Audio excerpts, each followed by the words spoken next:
Bom, vamos lá, abrindo aqui o nosso Quinta Pauta, vamos trazer aqui os nossos convidados de hoje, as nossas convidadas de hoje, né? Porque hoje nós temos mulheres convidadas para falarmos sobre o assunto aqui do Banco Master. Banco Master não, desculpa, Banco Master é o que nós falamos aqui do programa agora há pouco, né? Duas pautas sobre o Banco Master, o bicho está pegando lá. Caso você não tenha assistido ainda, pode voltar o programa pelo YouTube Cidades em Debate e ficar antenado nos assuntos. A gente vai ficar antenado agora justamente na guerra, né, entre Irã contra Estados Unidos e Israel, onde o Trump diz que ataques ao Irã foram suspensos. É aquele prazo que ele deu lá de 48 horas, ele suspendeu na tarde de ontem, que iria vencer às 8h44 da noite, ele suspendeu. Não, tem 5 dias para entrarem num acordo com a gente. Foi isso que ele falou. Né?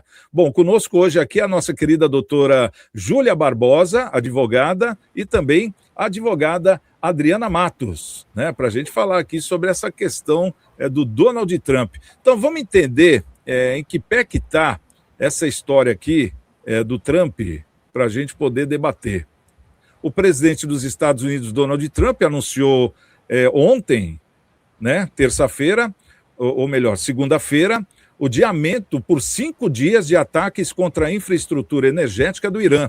A decisão, segundo ele, foi tomada após o que descreveu como conversas muito boas e produtivas entre Washington e Teherã no fim de semana. Versão que foi contestada aí por autoridades iranianas, hein? Segundo a agência iraniana MER, o Ministério de Relações Exteriores do Irã afirmou que as falas do líder americano fazem parte dos esforços de reduzir os preços de energia e ganhar tempo para implementar seus planos militares, em referência a um contingente de milhares de marinheiros e fuzileiros navais americanos que está a caminho do Oriente Médio. Especula-se que esses militares poderiam tentar ocupar ou bloquear a ilha iraniana de Karg, localizada no Golfo, para pressionar Teherã e reabrir o Estreito de Hormuz, que é uma rota vital por onde passa cerca de 1/5 do petróleo e do gás natural liquefeito comercializados no mundo. O anúncio de Trump fez o preço do petróleo cair e os futuros do mercado de ações americanos subirem. Em seu comunicado, Trump disse o seguinte: tenho o prazer de informar que os Estados Unidos e o Irã tiveram nos últimos 2 dias conversas muito boas e produtivas sobre uma resolução completa e total de nossas hostilidades no Oriente Médio. Com base no tom e no teor dessas conversas profundas, detalhadas e construtivas, que continuarão ao longo da semana. Instruí o Departamento de Guerra a adiar quaisquer e todos os ataques militares contra usinas de energia e infraestrutura energética iraniana por um período de 5 dias, sujeito ao sucesso das reuniões e discussões em andamento. Foi o que escreveu Donald Trump.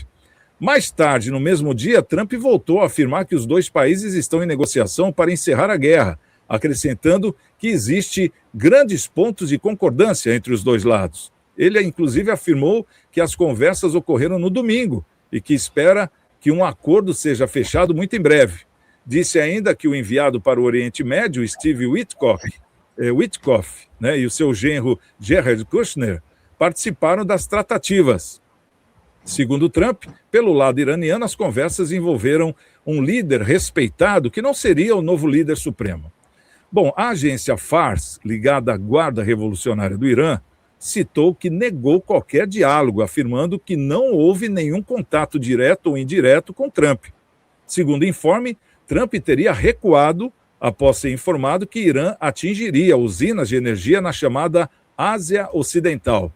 Já a agência Tasnim, também ligada à Guarda Revolucionária, afirmou o seguinte: desde o início da guerra, mensagens foram enviadas a Teherã por alguns mediadores, mas a resposta clara do Irã tem sido que continuará sua defesa até que o nível necessário de sua ação seja alcançado. O governo iraniano disse que não houve negociações e nenhuma está em andamento. Autoridades de Teherã classificaram a declaração como guerra psicológica, reforçando que não há previsão de negociação em meio à escalada de tensão no Oriente Médio. Doutora Adriana Matos, Trump está mentindo? Eu faço essa pergunta porque várias vezes ele já mentiu, né, doutora? O Irã está falando que não. não teve contato nenhum, e o Trump está falando, não, eles estão aceitando a nossa vitória, né? Porque ele quer sair vitorioso de algo e ele já perdeu o controle, né, doutor? Olha, Santiago, o Trump, ele é um negociador que, às vezes, ele parece que ele usa o blefe para conseguir o que ele quer, né? Para negociar. Como se é muito característico dele, né? As falas, às vezes contrapondo uma fala a outra, ou tentando achar um meio termo, né? A verdade a gente não sabe, mas é muito estranho do outro lado, o Irã está falando não tem negociação. E aí você pensa, do lado do Irã, né, eles, como eu já falei aqui, que eu vejo, tem uma iraniana que ela vai em muitos podcasts, ela fala muito que ela veio para cá como refugiada, que eles aprendem lá, na escola e tem um grito de guerra, morte nos Estados Unidos, é normal para eles e tal. Então, eles têm essa rivalidade. Eu não sei se é uma inimizade, porque eles fazem negócios, né? Eles têm mantêm negócios, mas são rivais, né? Talvez seja muito ponderado falar rival, mas, na verdade, tudo que se diz ao Oriente Médio, a gente não tem muita propriedade para falar, né? Porque a gente não vive aquela cultura. Mas é estranho ele falar uma coisa e a outra parte falar outra, até porque o Irã está tendo prejuízo com essa guerra, né? Ele teve aí usina bombardeada, isso você não se constrói assim da noite para o dia. Ouvi dizer que leva mais de ano para construir, né, uma instalação desse porte, né? Eu vi algumas pesquisas que eu fiz, Estados Unidos investe 831 bilhões em guerra, enquanto o Irã investe 9,2 bilhões, né? O poder de guerra dos Estados Unidos é muito maior, né? Eles têm porta-aviões, enquanto o Irã não tem. Eu até estava vendo aqui, só que a janela ficou aberta. Estou aqui, ó. Os Estados Unidos têm 11 porta-aviões e 81 destroyers, enquanto o Irã não tem porta-avião, ele está focado em fragata e barcos rápidos, né? A Força Aérea Americana é 95% mais forte que a iraniana, né? Os Estados Unidos têm o segundo maior arsenal nuclear do mundo, né? O Irã até que parece que não foi confirmado, né? O Irã está apostando em mísseis de cruzeiro balístico e uma frota massiva de drones, tem o nome aqui Shahed 136 para simetria, que restringiu o tráfego no Golfo Pérsico, mas isso que eu tive que ler, porque eu não vou decorar, eu não sou analista historiadora, então a gente tem que ler até para informar aqui para o público. E eles têm um poder de guerra mais, mas o Trump está assim. Não sabemos se essa medida foi para acalmar o mercado e abaixar o preço do barril, do petróleo, abaixar o preço do petróleo, né? O que essa trégua de 5 dias já baixou o preço, então é uma questão mais de, como posso falar, equilibrar o mercado, né? E tem outra questão, isso é importante porque os americanos, quando eu fui para lá, era 50 centavos a gasolina, como se você paga de dinheiro, vamos esquecer dólar e real, era 50 centavos de dinheiro. Hoje a gente paga 6 dinheiros e pouco, eu já nem sei. Eu paro lá, põe e acabou. 6 e poucos dinheiros, né? Quando foi a Covid, na Covid já subiu para 75 centavos. E aí já foi um absurdo para o americano, que pagava 50 centavos. Imagina você pagar, olha, ainda que a gente pagasse 80 centavos no litro de gasolina aqui, né? Então, assim, já subiu para 75 centavos, o que o americano já comprou bike, porque lá é tudo utilitário, ninguém tem carro pequeno. Lá é de sedã para cima, é tudo carro automático, que gasta mais combustível. Então, é um equilíbrio do mercado, né? E também os americanos darem uma tecla. Você imagina, aqui o Brasil, que nós somos ricos, mas nossos recursos são mal utilizados por causa da corrupção. Imagine se o nosso governo estivesse gastando dinheiro com guerra. O que você, brasileiro, ia achar? Né? O que você, brasileiro, ia achar? Nenhum cidadão de uma nação quer guerra, quer vendo o seu dinheiro indo para a guerra. Né? E, assim, não sei, a nível político, no Congresso, a população população lá no americana não está gostando da guerra, nós já falamos isso aqui na semana passada, né, Santiago, na terça-feira, quando veio o assunto da guerra, que a população não apoia, porque quantas guerras os Estados Unidos já entrou? Os Estados Unidos hoje, depois da pandemia, ele mudou, ele também está passando por aumento de preços, e aquilo que eu falei aqui no programa, país com a economia forte, não há elevação de preço, e o americano está com os preços estão elevando, os juros estão elevando, e eles não estão acostumados com isso. Nós é que somos, é que aceitamos essa elevação de preço, porque isso não é normal para um país, isso é sinal de corrupção. Então, lá está tendo uma elevação de preços e ele não tem todo esse apoio da população, né, que é o que dizem aí os sites jornalísticos e tudo mais. No Congresso também não tem um apoio massivo porque está gastando muito dinheiro na guerra. E teve um fracasso do Vietnã, né, porque eles sabiam circular dentro do território e os americanos não. Então, o americano, com todo esse poderio bélico, não ganhou a guerra no Vietnã. E no Irã, parece que a gente vê um pouco disso, né? Como bem explicado aqui pelo Paulinho na semana passada, esse estreito ele é baixo, né? Navios grandes não passam lá, e avião pode ser abatido, e seria mandar todo mundo lá, não sei, mergulhadores, tem as minas subterrâneas, também mandar para a morte. Não é simples essa guerra, porque por conta da posição geográfica do país. Né? E os Estados Unidos, com todo esse poderio, não chegou lá arrasando o país, né?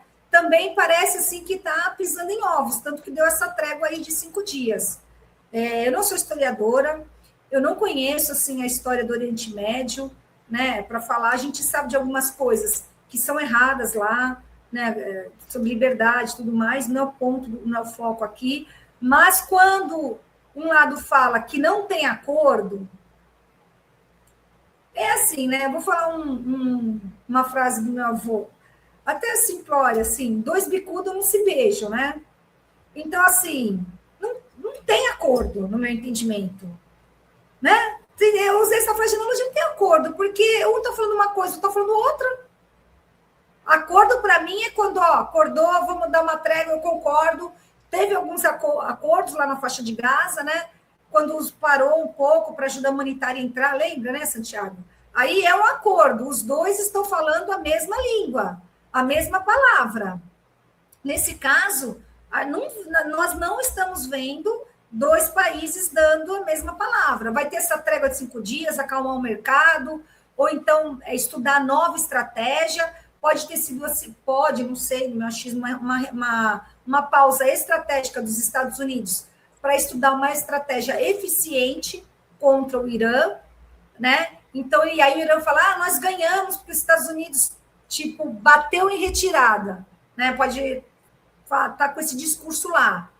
Mas eu penso, no meu achismo, não teve acordo, o meu pensamento não teve acordo, porque eles não estão falando a mesma língua, e eu acho que o Trump vai ver uma nova estratégia para se infiltrar de uma forma mais efetiva, desperdiçar menos o dinheiro dos americanos, né, porque é o dinheiro dos americanos, acalmar o mercado, acalmar a temperatura interna do país, né, porque você está gastando dinheiro e não está dando em nada. Piorou, né? Porque fechou estreito, passa outro, quem eles fazem acordo lá, e só piorou, não melhorou. Então, tem também reeleição, não sei, tem toda a continuidade, né, do plano de governo dele. Então, aqui, se perguntar a opinião, você acha que teve acordo, Diana? Eu acho que não, porque eles não estão falando a mesma língua.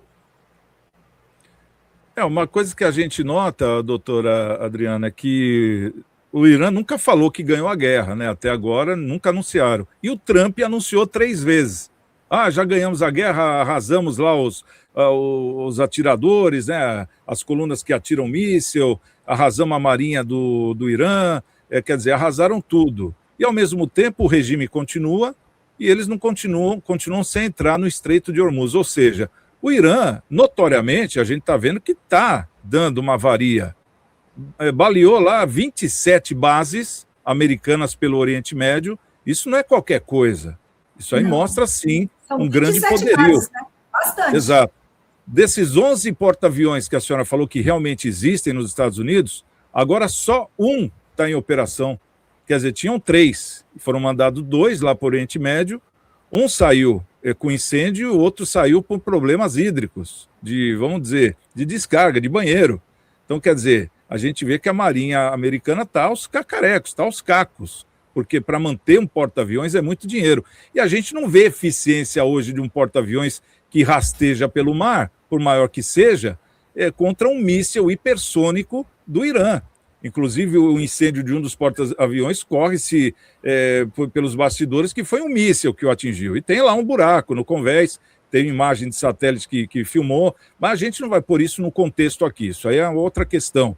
Mas a gente vê que o Irã se preparou muito para essa guerra, tanto que eles falam que essa guerra é a guerra entre eles continuarem como país ou não. Tanto que a população do Irã, ao contrário do que dizem, ela está unida, está nas ruas todos os dias para apoiar o governo iraniano. Ou seja, é a mesma coisa a gente. Se alguém vai invadir o Brasil, a gente acaba saindo na rua para falar, não, esse aqui é o meu lugar, é onde eu nasci, ninguém vai destruir. Essa que é a verdade. Por outro lado, a gente tem imagens também que estão sendo censuradas, né? Se tem censura é porque algo estranho existe, de bombardeios em Tel Aviv, em Haifa, em várias cidades de Israel, que estão arrasadas. Eu ouvi essas reportagens. Agora começa a chegar porque a quantidade é muito de pessoas, então a censura não consegue segurar. Então a gente vê que existe uma diferença muito grande. Estados Unidos abasteceu a guerra entre Rússia e Ucrânia, porque na verdade era uma guerra de procuração, Estados Unidos estava por trás o tempo todo, e gastou todo o seu arsenal lá. Tanto que dia desses foram buscar o arsenal que tem lá na Coreia do Sul, e hoje a Coreia do Sul está pedindo, pelo amor de Deus, para a Coreia do Norte não invadir. Porque eles estão em guerra. A gente não pode esquecer, uma guerra que já dura 70 anos. Não tem tiro, mas eles estão em guerra. Né? Que o primeiro que atirar, pronto, acaba tudo. E a Coreia do Sul falando, olha, por favor, não invadam a gente, porque nós estamos sem munição. Dia desses tinha lá um submarino nuclear dos Estados Unidos bancando pose. Né? Então, quer dizer, a gente vê que a guerra está no grito. E, com isso, pessoas que confiaram no sistema de defesa de Israel e pessoas que confiaram na grandeza dos Estados Unidos não saíram de Tel Aviv. Essas pessoas que estão lá hoje, que não são só feridos, porque a nota vem que só tem feridos, mas 2.000 feridos. Aí tem contas de guerra que, quando tem 2.000 feridos, 10% estão mortos, pelo menos. Então, quer dizer, essa conta não chega, está diferente. Claro que a gente não quer que ninguém morra, mas é conta. A gente tem que ser bem objetivo aqui, falar a verdade, não esconder. Porque são pessoas que estão perdendo vida, perdendo casas, perdendo condições, e a gente não vê essa como vou dizer assim, essa verdade vindo do Ocidente. E o próprio Trump, dia desse, estava pedindo ajuda para o mundo todo para invadir o Estreito de Hormuz. Se ele é tão bom assim, por que ele já não invadiu? Então, por que ele não invadiu, se ele é tão bom assim? E agora vem com essa, eu falei para o Irã, vou dar 5 dias, senão o bicho vai pegar. Não pegou até agora, vai pegar como? Fica a pergunta. Então o Irã está lutando pela sua sobrevivência. Ele está atacando para não ser atacado. É assim que eu vejo. E, ao mesmo tempo, já deu seu recado. Não quer mais base americana no Oriente Médio. Aí o pessoal fala, mas por que atacaram Dubai? Para que isso? Atacaram o aeroporto, e Dubai a gente sabe que é dos americanos. É uma construção americana, Dubai. É uma fachada também no Oriente Médio. Então, quer dizer, é uma diferença que o pessoal fala, os muçulmanos, não é os muçulmanos, existe o xiita, que no caso são os árabes, e os sulitas, que no caso são os iranianos. Então tem uma diferença teológica nisso tudo aí. Então a gente tem que entender, nesse contexto, não vamos entrar em história, porque a gente vai se embananar também, porque eu também não sou historiador, né? Eu vou até um certo ponto. Mas pelo que a gente vai até esse certo ponto e percebe o que está acontecendo, a coisa é muito clara. Então, eu acho que o que está faltando aí é a verdade para se ter um acordo. Porque se não tem verdade, não tem acordo. Independentemente de eu concordar com o sistema do regime do Irã ou não, que não é isso que está aqui. Lá tem falhas, doutora, tem muitas falhas. Aqui também temos falhas, muitas falhas. Todo lugar tem falha. Mas eu penso assim, que um país, independentemente do país, ele também não pode querer mandar, porque essa guerra é Irã... Agora o que não pode é pôr o povo de frente... Essa guerra não é o mundo árabe, entendeu? Então, assim, você proibir que tenha uma base, um porta-avião em outro país, no mundo árabe, eu acho que também isso não é correto, porque a gente vive, né, de globalizado. Mas, doutora, isso aí já é uma pré-guerra. Doutora, essa questão de você ter uma base num país que não é seu já é uma pré-guerra. É isso que eu estou dizendo. Permite, e quem paga com isso? Quem paga com isso é o povo. É quem está lá em Israel, é quem está lá no Irã, quem está no Oriente Médio. A gente não vê um míssil caindo em cima de Trump, não vê míssil caindo em cima de Netanyahu. Né? Então, quer dizer, a gente tem que começar a perceber as coisas, caramba. O que está acontecendo? A gente quer briga, tudo bem. É um direito seu de querer briga. Agora, eu quero a paz. E como é que vai chegar num consenso cheio de mentiras? Mas é um acordo entre os governos. E aí um outro governo, ele não consegue mandar naquele acordo daqueles governos. Isso é uma coisa. Mas essa guerra é Estados Unidos e Irã. Ele está todo mundo pagando preço. Os Estados Unidos ele não está conseguindo manter duas guerras ao mesmo tempo. Que é da Ucrânia, ele não está conseguindo manter. Vou passar a palavra para a doutora Júlia também para falar um pouquinho. O que eu estou vendo é que nesses 5 dias, o que eu estou vendo são 5 dias que o Trump está procurando uma forma de ele sair da guerra. E deixa lá Israel. É isso que eu estou vendo. Porque é o que você falou, 70%, agora já aumentou. Eu estou falando de algo que eu vi, e estão falando que aumentou já. Eu não vou nem falar números que aumentou para não passar por mentiroso também. Mas 70% do povo americano é totalmente contra essa guerra, inclusive os republicanos. Né? Então, quer dizer, que é do Trump. Então não está levando nada a lugar nenhum. Ele está agradando um cara que ele caiu na conversa do cara e foi para a guerra, cara, sem ter condições, porque isso já tinha sido dito pelo próprio Pentágono e pela própria CIA. Doutora Júlia, seu comentário quanto a essa questão aqui, a gente está falando justamente sobre essa resposta, né? Ontem, até 8 horas e 44 minutos da noite, Trump disse que iria invadir de vez o Irã, né? Se não aceitasse o cessar-fogo. E já agora, ontem à tarde mesmo, não chegou nem esse horário, ontem à tarde ele suspendeu os ataques do Irã por 5 dias, né? E falou que já está em conversação. Mas o Irã disse que não. Ninguém ligou para eles, né? Só o Trump que está falando sozinho com ele mesmo. Como é que a senhora interpreta essa questão toda? Bom, já é um comentário dos especialistas que o Trump ele é master, né, em especular muito bem para evitar que o colapso do mercado aconteça, né? Então, ontem mesmo, após essa declaração do Trump, o preço das ações subiram, o preço do petróleo caiu em 10%, né? Então, revelando que talvez isso realmente seja uma tática, uma manobra do Trump para acalmar os mercados e ganhar um fôlego até aí. De qualquer forma, a Casa Branca, oficialmente, ela anunciou hoje que as negociações são sensíveis, né? O Irã disse que recebeu alguns pontos para a elaboração de um eventual acordo, mas não tem nenhuma negociação firmada, então fica realmente esse disse-me-disse, alguém aí nessa história certamente está mentindo. Hoje de manhã já teve um ataque aéreo do Irã que deixou feridos em Tel Aviv, né? E hoje a gente já consegue perceber que o preço do petróleo voltou a subir, o barril está acima de $100, um aumento, né, de 3,75%, aí o que revela já uma desconfiança dos investidores, nesse sentido de que se realmente existe uma negociação em andamento. Eu acho importante a gente pontuar aqui que a configuração mundial mudou de uns anos para cá, né? Antigamente nós tínhamos, então, grandes potências, os Estados Unidos era uma delas, de que mandava quem podia e obedecia quem tinha juízo, basicamente isso, né? Um português bem claro. E hoje a gente vê uma nova configuração de que nós temos outras potências que podem também bater de frente com os Estados Unidos. É fato que o Trump, né, o eleitorado dele, uma grande parte do eleitorado não concorda com essa guerra, o que fragiliza também o Trump. Eu acho que o Irã está dando muito trabalho, né, para o governo americano. Eu acho que eles acreditavam que seria um pouco mais fácil do que está acontecendo. E é óbvio que uma situação como essa, ela vai reverberar no mundo inteiro, considerando que a gente vive aí um cenário de multilateralismo, em que o que acontece lá vai reverberar aqui, especialmente no Brasil. Então, a gente já teve o aumento da gasolina, quem depende do diesel aí também está sofrendo, já teve um aumento de 20% desde que essa guerra eclodiu. Então, o que acaba aumentando também o preço dos fretes é um aumento de preços em cascata, empurrando a inflação lá para cima, se a gente for pensar no cenário brasileiro.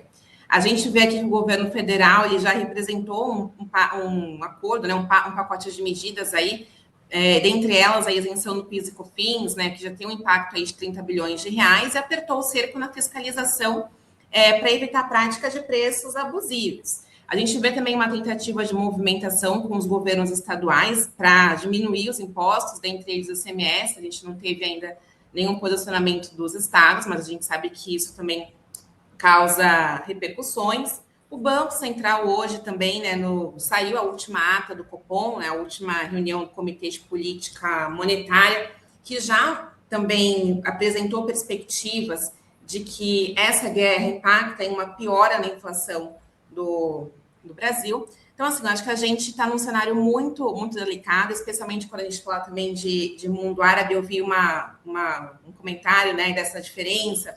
Então, acho importante a gente esclarecer aqui que o árabe, né, diz respeito à cultura, e quando a gente fala do Islã ou muçulmano, a gente está falando de uma religião, e dentro dessa religião a gente tem duas vertentes aí, que são xiitas e sunitas, que representam diferentes interpretações da religião, só para a gente deixar claro aqui, não confundir mais o telespectador, que já é um assunto muito delicado. Então, acredito que o Irã está dando muito mais trabalho para os Estados Unidos do que eles imaginavam, e, obviamente, né, isso vai reverberar no mundo inteiro, e a gente vai sofrendo as consequências tentando ajustar o que dá, né, que é o que o governo brasileiro está tentando fazer. Eu acho que a gente não pode esquecer também. Fala, doutora Adriana, fica à vontade aí, daqui a pouco a gente já vai para o encerramento, né? Não, eu só estou ouvindo a doutora Júlia, estava coçando o nariz. Não, eu estava aqui, estou ouvindo a doutora Júlia falar. Bom, então vamos às nossas considerações finais aí, o último comentário, que é aquele comentário livre, né, de algo que, de repente, possa ter ficado para falar e não foi falado, então a oportunidade é agora. Doutora Adriana Matos. Eu tenho falado aqui várias vezes que se o país der ruim, né, de continuar a esquerda no poder e não houver uma limpa, a gente com CPI, delação, né, CPIs em andamento, esperança de CPI, se não der certo, eu falo, olha, trabalhe, economize, guarde seu dinheiro, e se der muito ruim, você pode ir para o Paraguai, para o Uruguai, eu falo sempre isso aqui, né, e eu tenho ouvido brasileiros que estão no Paraguai e que foram visitar o Paraguai, e me surpreendi como eles estão trabalhando no silêncio para o país estar mais bonito, a economia está forte, os preços são preços, bons preços, vamos falar assim. E nós estamos aí, não sabemos o que vai acontecer, essa guerra impacta o petróleo, que a gente já vê aí aumento do diesel, o governo se movimentando para controlar os preços, a notícia de uma paralisação de 24 horas aí, não só pelo pagamento dos terminais, mas também por conta do diesel.